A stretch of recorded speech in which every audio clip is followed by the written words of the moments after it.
The Ford Bronco is one of the coolest and most badass vehicles you can buy today. I absolutely love its boxy retro look, but when you combine it with this even better Heritage Special Edition, it looks so sick. This to me is the perfect spec for the Bronco. When you combine the stumpy two-door with this vintage-inspired look and the added capability that comes with it, it is absolute perfection.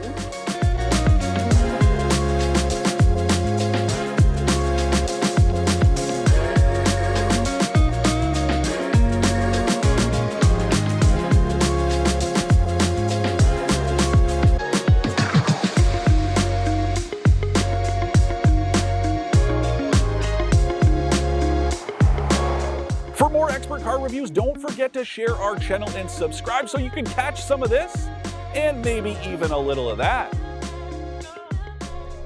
So this Bronco is obviously a purpose-built off-roader. This is not just something you buy for looks, although I do think a lot of people do buy it for looks. I would buy it for looks. I love off-roading, but it's something I only do maybe once a year, so I'm not gonna buy a vehicle simply for that purpose. It has to look cool when it's not on the trail.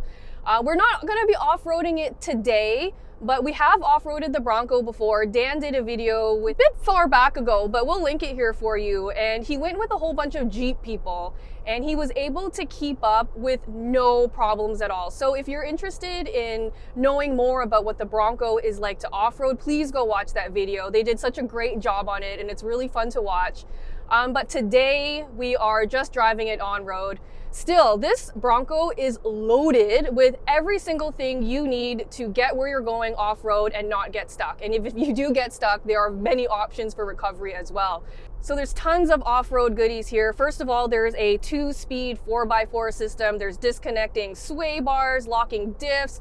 It's got amazing approacher and departure angles, water fording abilities. Literally everything you need to be a successful off-roader comes loaded on this Bronco right from the factory.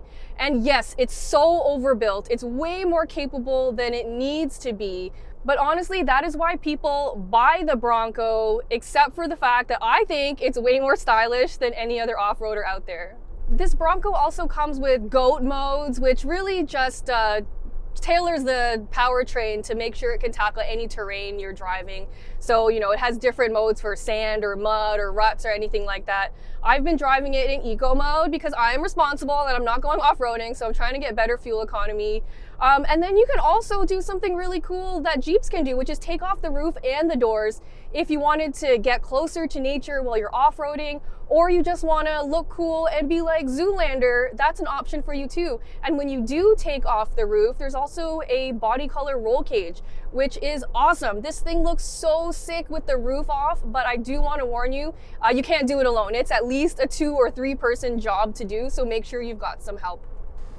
So something that really surprised me about the Bronco is how civilized it feels when driving on a regular road. And so normally with off-roaders, it has to make a bunch of compromises to make it better at off-roading, you know? But when you drive a Jeep Wrangler, it's like really messy on a road. It wanders a lot. It's a lot of effort to drive. Luckily, the Bronco feels a lot more civilized, although you can't really drive it like a race car. That's not its point. Like, there's so much suspension travel that in a corner like we are now, there's a lot of leaning. When you're riding over train tracks, it bounces a lot. You know, when you brake and when you accelerate, there's a lot of pitching and rolling.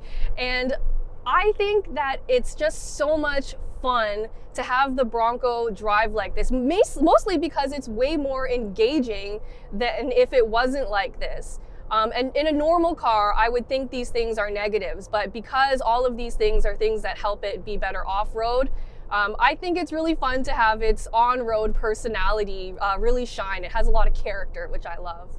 Another thing I like is that it's surprisingly easy to park, because this is the 2-door version and not the longer 4-door one, so it has a much smaller footprint. But I also really like that the reverse camera shows you where the spare tire ends, so you're not going to bonk anything with it. And it doesn't fit in my garage, so just keep that in mind, that you will probably have to park it outdoors unless you have a taller garage. Something I'm not too happy about is that it's not super practical. Like, there is a lot of room for 4 people in here, but you know, the trunk is very small. The rear seats can fold down, but they don't fold down flat, which was really limiting in terms of how practical it can be. But other than that, I'm very happy with all the stuff in here. I love the retro look. I love that this brown leather really complements this heritage trim and it makes it look even more retro. I love this white panel here with the red text. Everything looks great. I also really love the fact that it has a lot of physical buttons and dials. You know, it's got these like clicky clacky auxiliary hookups, which is great for off-roaders. So you have, you can install lights and stuff like that and be able to easily access them here. There's also a really cool mount for your GoPro and USB charging. So I really love that Ford really understands who is the Bronco's audience and has really paid attention to those details. And I really love to see that. It just makes it feel very special. So this Bronco Heritage is based on the Sasquatch trim, which is already one of the most capable ones available.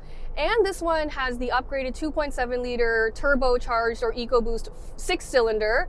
It's a V6. It has 315 horsepower and 410 pound-feet of torque. If you wanted, you can also get it with a 4-cylinder model. I prefer the 6-cylinder because I feel like it gives the Bronco even more charming personality. You know, it's just screams and roars when you really put your foot into it, and it is just so much fun to drive, just bouncing around town. I think it's actually a perfect powertrain for the Bronco. It gives it all the grunt it needs to climb over rocks and everything like that, but also gives you plenty of passing power. You know, you can do an on-ramp and it's not very stressful. But mostly I just like the way it sounds. It's not like a great sound. I just think it's fun because everything is so loud in here. There's so much wind noise and so much tire noise. And even though this removable roof has sound deadening on it, it's not doing much. It's still so loud in here. It's not great, but it's honestly something you have to just live with when you have a vehicle that is the shape of a house and has the aerodynamics of an apartment building. And that brings me to fuel economy, you know. So officially the Bronco, this one with the V6 is rated to get 13.9 liters per 100 kilometers, which isn't great as it is. I've been getting like 15.1 liters per 100 kilometers, which is wildly inefficient. Honestly, I don't care. I feel like it's all worth it because of it's an SUV. It's a real body-on-frame SUV with tons of capability, and that just comes with certain downsides, and bad fuel economy is just one of them. But it's okay because that's what you sign up for. So for me, the biggest reason why I am so enamored by this Bronco is that I feel so cool driving it. Like, I have not felt this cool driving a vehicle in a really long time. And I think that says a lot. You know, I get to drive all sorts of things. This gets so much attention on the road, and it's just, it looks like a cartoon. My boyfriend told me the other day, he's like, this seems like a car that Hello Kitty would drive. And I felt so seen. I was like, that's me. I love this car. It is adorable, it is cute, and I have no shame saying that because it's not just me being a girl and being so cute. Every single dude, manly man that want to talk to me about this car also think it is flat out adorable, and I got to agree with them. This is one of the coolest cars out there, and what I love about it is that it's an off-roader, and most off-roaders are like, grr, super aggressive, like super macho, but I don't think that's everyone's aesthetic. So if you are an off-roader, but you want something with a little bit more personality and something that looks a little bit cuter, this is an awesome option. So this Bronco Heritage is the second most expensive one you can get, except for the Raptor. So I asked my boyfriend to guess how much this cost. He guessed that it was 60,000 bucks, which really made me laugh. But once I told him the real price, which is about $90,000, he said, oh, okay, that actually makes a lot of sense because it does feel like it's worth $90,000. You know what? Because style costs money, nostalgia costs money, and capability costs money. And this has all three. So whether you're talking about sports cars or purpose-built SUVs, when you want all of those qualities, you're gonna have to pay up for it. Luckily, if you're not planning on off-roading, there's another Heritage Edition that you can buy with the 4-cylinder that costs around 60,000 bucks, which I actually think is a great value because it looks almost as sick as this one, but doesn't come with as many of the off-road upgrades, which honestly in this one, if you're not going to be off-roading it, kind of overkill, but I would still completely understand if you want to buy this just for the style. To recap, I love the Bronco's unique looks, engaging driving experience, and overall capability. I'm not a big fan of how expensive, inefficient, or noisy it is.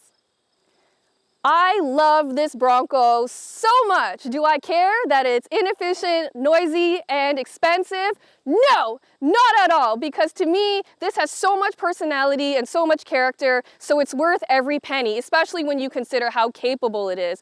If you plan on off-roading, great. This will get you anywhere you need to go, and you'll look way cooler than almost anyone else on the trail. And even if you don't plan on off-roading and you just want to look cool, this is truly one of the most unique ways to do it.